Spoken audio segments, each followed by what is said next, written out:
دولتماه آب چای را در گیلزه تیری پوشکا می جوشاند. این چای جوش را که یادگاری از جنگ شهروندی است عروسک می نامد.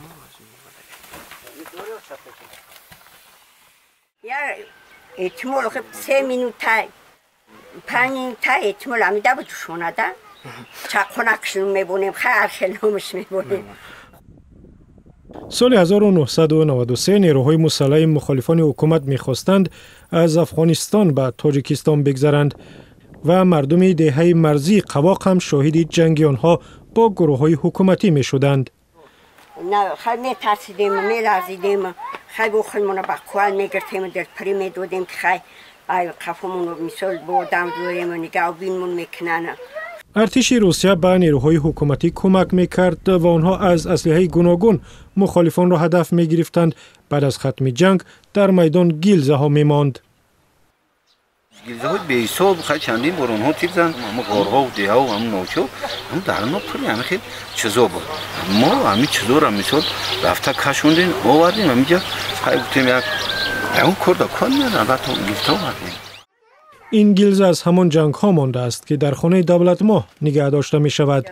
خیلی بود دستمانه می رسید مثل به خریدن چوبا می رفتم مثل عقلمون می رسید رفتیم ایمو در رو اینمی کوی تیرو آوردیم و چوبشون کردیم. از میله های تیری توپخانه مردم قواق در سالهای جنگ چای جوش بخاری و ظرف خمیرشوری می ساختند. جوی وزنینه اینمی جوی وزنینه بریدن اینا با ایجا تش سوز کردن موندن و اینا ایجا شبا گرده کردن دهنه کردن اینا باروی که دانش میسول ایلا نمونه و یک گون چیز نداره گفته. این گونه چایجوش را آهنگران شهر کولاب حالا هم می سازند اما از تنوکه.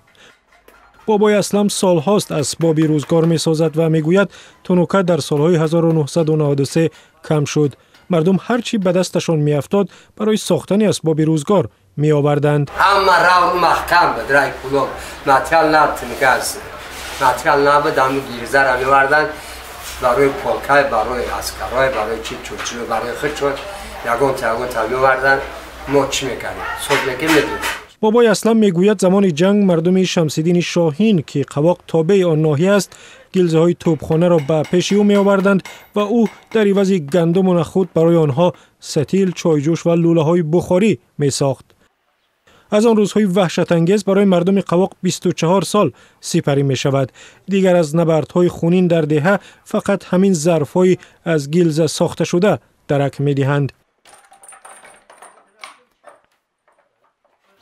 از کجا مبودن امیره از کجا پیدا شدن امیره همین چیز باید نمیه که همین در دورهای مثال همین جنگی که مثال تو بین توجیکان این کشته شدن مثال همین توجیک و توجیک و همین ظرف ها نشان می دهند که مردم می توانند اسلحه را نه فقط برای کشتن بلکه برای زندگی استفاده کنند.